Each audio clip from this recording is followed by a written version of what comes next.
और इस वक्त प्रधानमंत्री नरेंद्र मोदी एक्सक्लूसिव इंटरव्यू दे रहे हैं, सुनवाते हैं आपको। इन्होंने रातों रात एजुकेशनल इंस्टीट्यूशंस को माइनॉरिटी इंस्टीट्यूशंस बना दिया। माइनॉरिटी इंस्टीट्यूशन बना दिया तो उन्होंने आरक्षण उसमें खत्म कर दिया। अब उनके अधिकार क्षेत्र में नहीं था, वैसा एक नियम बदल दिया उन्होंने और यूनिवर्सिटी तक को माइनॉरिटी स्टेटस दे दिया। अब दिल्ली में ही जामिया मिलिया जो यूनिवर्सिटी है उसको उन्होंने माइनॉरिटी बनाते, उसमें सारे आरक्षण खत्म हो गए। एडमिशन में भी नहीं, नौकरी में भी नहीं। और बाद में तो चीजें उभर करके आई कि करीब करीब 10,000 ऐसे इंस्टीट्यूशंस हैं जिसको इस प्रकार से आरक्षण के जो SC, ST, OBC का अधिकार था वो पिछले दरवाजे से उसको छीन लिया गया है। संविधान की पीठ में छोरा भोंका दिया है। बाबा साहब आम्बेडकर ने जिस सपने से ये व्यवस्था खड़ी की थी उसको इन्होंने वोट बैंक के लिए गिरवी रख दिया है। तो ये एक चिंताजनक बातें मेरे सामने जब आई तब मुझे लगा कि मेरा दायित्व बनता है कि मैं देश को अवगत। इतने में इनका मैनिफेस्टो आया। इस मैनिफेस्टो ने और चौंका दिया और इसलिए मैंने पहला मैनिफेस्टो देखते ही मेरा पहला कमेंट था कि ये मैनिफेस्टो पर मुस्लिम लीग की छवि है। तो 2-3 दिन तो उनको लगा कि इसका जवाब देने की जरूरत नहीं है, ये अपने आप ही बात खत्म हो जाएगी। जब उन्होंने कोई जवाब नहीं दिया तो फिर मैं एक एक चीज खोलने लगा। जैसे इस देश में वो ये कहें कि हम खेलकूद में भी माइनॉरिटी के लिए कोटा फिक्स करेंगे। आज पंजाब के मेरे बच्चे जो खेल जगत के अंदर बहुत अच्छा कर रहे हैं, बंगाल के मेरे नौजवान फुटबॉल में बहुत अच्छा कर रहे हैं, उत्तर प्रदेश के हमारे नौजवान जो एथलेट्स में काफी अच्छा कर रहे हैं, अब वो अपनी जवानी उसमें खपा देते हैं। 10-12 साल की उम्र से लेकर के सोचने तक ये लोग इतना तप करते हैं जी, तपते हैं, शरीर को तपाते हैं। खिलाड़ी ऐसा नहीं बनता है जी। और सुबह रात को नींद नहीं आती, सुबह 4 बजे उठ करके चले जाते हैं। अब कहते हैं नहीं ये माइनॉरिटी के लिए कोटा होगा, तो ये मेहनत करने वाला मेरा नौजवान जाएगा कहाँ जी, उनका क्या होगा। दूसरा उन्होंने कहा कि देश में अब जो टेंडर होंगे उस टेंडर में भी वे माइनॉरिटी के लिए आरक्षण करेंगे। मतलब ये हुआ कि आज मान लीजिए कोई कहीं पर बहुत बड़ा महत्वपूर्ण ब्रिज बन रहा है, उस ब्रिज में कौन ब्रिज बनाएगा? तो जिसके पास ट्रैक रिकॉर्ड है, जिसके पास संसाधन है, जिसके पास कैपेबिलिटी है, जो परफॉर्म कर सकता है, सारे उसकी जो रिक्वायरमेंट उसकी पूरी करता है, उसमें कंपटीशन होती है और कंपटीशन में जो निकलता है उसको टेंडर मिलता है। ये कहते नहीं, ये सब बाद में। अब मुझे बताइए, अगर इसी प्रकार से सिर्फ धर्म के आधार पर कोटा दे देंगे, वो ब्रिज बनेगा, लोग मारे जाएंगे, तो कौन जिम्मेवार होगा? क्या आप वोट बैंक के लिए आप आने वाली पीढ़ियों को भी तबाह करना चाहते हैं? तो ये ऐसे विषय थे जो कांग्रेस ने अपनी वोट बैंक की खातिर मैदान में उतारे। तब मेरा कर्तव्य बनता है कि मैं मेरे दलित भाइयों के अधिकार के लिए लड़ूं, मेरे आदिवासी भाई बहनों के अधिकार के लिए लड़ूं, मेरे OBC पिछड़े भाई बहनों के अधिकार के लिए लड़ूं, और इसलिए मैं लड़ाई लड़ रहा हूं। तो ये जो परसेप्शन बनाया जा रहा है कि आप आए तो बिल्कुल आरक्षण ही खत्म कर देंगे, ये क्या, इस पर क्या बोलेंगे आप? इन्होंने ये पाप कर दिया है, उसके खिलाफ मैं बोल रहा हूं, इसलिए उनको झूठ बोलने के लिए ऐसी चीजें का उपयोग करना पड़ रहा है। अभी कोलकाता हाई कोर्ट का सर एक ऑर्डर आया है जिसमें 2010 के बाद जितने OBC सर्टिफिकेट बन रहे हैं उसको खारिज कर दिया है।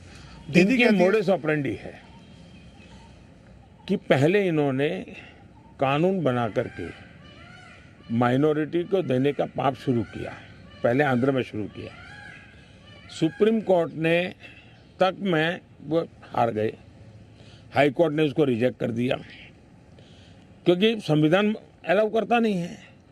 तो इन्होंने चालाकी करके पिछले दरवाजे से खेल शुरू किया, और पिछले दरवाजे से खेल शुरू करने के लिए इन लोगों ने रातों रात मुसलमान की सभी जातियों को ओबीसी बना दिया।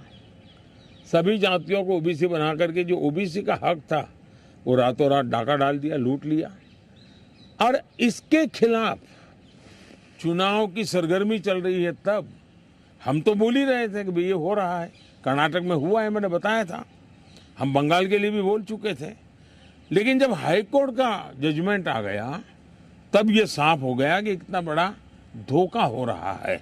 लेकिन इससे भी दुर्भाग्य की बात है कि इतना बड़ा वोट बैंक की राजनीति करने के लिए वे अब इनको भी गाली दे रहे हैं, जुडिशरी को गाली दे रहे हैं, न्यायपालिका को गाली दे रहे हैं, और वो यहाँ तक कह रहे हैं कि कुछ भी हो जाए हम कोर्ट की बात मानने वाले नहीं हैं। ये जो स्थिति है वो किसी भी हालत में स्वीकार्य नहीं हो सकती है। सर, केजरीवाल जी अभी जब जेल से बाहर आए तो उन्होंने कहा कि प्रधानमंत्री जी ही तय करते हैं कि कौन जेल जाएगा। वो कहते हैं सोरेन को और मुझे उनके इशारे पे जेल में डाला गया। अच्छा होगा ये लोग संविधान पढ़ ले, देश के कानून नियम पढ़ ले, मुझे किसी को कुछ कहने की जरूरत नहीं है। सर, इस बार चुनाव में हम देख रहे हैं कि एक पर्सनल अटैक्स बहुत हो रहे हैं। लाइक आप पर भी कई बातें बोली गई हैं और आपकी तरफ से भी कुछ लोगों को कुछ बोला गया है। तो पर्सनल अटैक्स किस लिए इस बार? आपको लगता नहीं ये शैली नहीं होनी चाहिए चुनावों में? जहाँ तक मोदी का सवाल है, मैं तो पिछले 24 साल से गालियाँ खा करके गाली प्रूफ हो गया हूँ। मौत का सौदागर किसने कहा था? गंदी नाली का कीड़ा किसने कहा था? और मेरे यहाँ तो पार्लियामेंट एक दिन हमारे एक साथी ने हिसाब लगाया था, 101 गालियाँ गिनाई थी। तो चुनाव या चुनाव न हो, ये लोग मानते हैं कि गालियाँ देने का हक उनका ही है, और वे हताश निराश इतने हो चुके हैं कि गालियाँ देना, अपशब्द बोलना, ये उनके शायद जहन में है, उनके स्वभाव में हो गया है। प्रधानमंत्री जी, एक आरोप विपक्ष और लगा रहा है कि ईडी, आईटी, सीबीआई इसका इस्तेमाल किया जा रहा है विरोधियों को दबाने के लिए। मेरा मीडिया को सवाल है कि विपक्ष ने आपको ये कूड़ा कचरा पकड़ा दिया, वो कूड़ा कचरा लेकर के आप हमारे पास पहुंच जाते हैं। मीडिया वाले रिसर्च करें कि भाई सरकार के लिए क्या सवाल पूछने चाहिए, प्रधानमंत्री को क्या सवाल पूछना चाहिए। जो कूड़ा कचरा फेंक रहा है उसको पूछो ना, भाई तुम ये जो कह रहे इसका सबूत क्या है, कानून नियम क्या है, उसको पूछो ना। उसकी आपकी हिम्मत नहीं है। लेकिन वो जो कूड़ा कचरा फेंकते हैं, वो कूड़ा कचरा लेकर के आप मेरे यहाँ आते हैं। ये ठीक है कि मैं रिसाइकल के मानता हूँ, तो मैं इस कूड़े कचरे का रिसाइकल करके उसको खाद में परिवर्तित कर दूंगा और उसमें से देश के लिए कुछ न कुछ अच्छी चीज़ें पैदा कर दूंगा, इसलिए वो तो मैं करूंगा। लेकिन सरकार क्या करती है? आज गांव के सरपंच को चेकबुक पर सही करने का अधिकार होता है, देश के प्रधानमंत्री को नहीं है। ये इतना नॉलेज नहीं है इन लोगों को। देश के प्रधानमंत्री के पास इस प्रकार का कोई अधिकार नहीं होता है। मोदी सरकार का मैंडेट क्या है? मोदी सरकार ने अपने अफसरों को कहा है कि मेरी सरकार करप्शन के विषय में जीरो टॉलरेंस। अब ये दफ्तर के अंदर बैठे हुए लोगों का काम है कि उसको लागू करें। और सचमुच में तो किसी जमाने में 10 साल में मनमोहन सिंह जी की सरकार थी, 34 लाख रुपया पकड़े गए थे। 34 लाख रुपया मतलब एक स्कूल बैग में आप आ जाए। वर्तमान में ईडी ने 10 साल में 2200 करोड़ रुपया पकड़ा है। ये तो टीवी पर दिखता है, ये तो कोई झूठबाजी हो नहीं सकती है। अब जो 2200 करोड़ देश को वापस लाया है, ये उसका सम्मान होना चाहिए, उसको गाली गलौज होना चाहिए। तो गाली गलौज कौन करता है? जिसका पैसा गया है वो गाली गलौज कर रहा है। 2200 करोड़ जिसके जेब में से गया है, जिसने चोरी कर करके इकट्ठा किया था, वो पकड़ा गया, वो चिल्ला रहा है। इसका मतलब ये जो चोर पकड़े जा रहे हैं, इसमें जिसकी भागीदारी होगी वो चिल्लाएगा। मुझे थोड़े से अलग मुद्दे पर आते हैं। कश्मीर में हम इस बार देख रहे हैं रिकॉर्ड वोटिंग हो रही है। ऐसे ऐसे इलाकों में रिकॉर्ड तोड़ वोटिंग हो रही है जहां पर ऐसा सोचा नहीं जा सकता था। इस पर आपका क्या आंकलन है, आप कैसे देखते हैं? पहले तो मैं चाहूंगा कि कश्मीर की जो स्थिति बदली है उसके संदर्भ में सबसे तो पहले मैं मेरे देश के न्याय तंत्र को प्रार्थना करना चाहता हूँ कि अगर सरकार किसी काम को करने के लिए उसका एक डिजाइन होती है, उसकी एक स्ट्रेटेजी होती है। ऐसी समस्याओं के समाधान के लिए उस स्ट्रेटेजी के तहत काम करना होता था। अब उसके लिए कभी मुझे इंटरनेट बंद करना पड़ा, कोई एनजीओ कोर्ट चला गया और वो बड़ा कोर्ट के अंदर बड़ा इशू बन गया। आज समझिए कि भले मैंने कुछ समय के लिए इंटरनेट बंद किया था, लेकिन आज बड़े गर्व के साथ वहाँ के बच्चे कहते हैं कि 5 साल से इंटरनेट बंद नहीं हुआ है।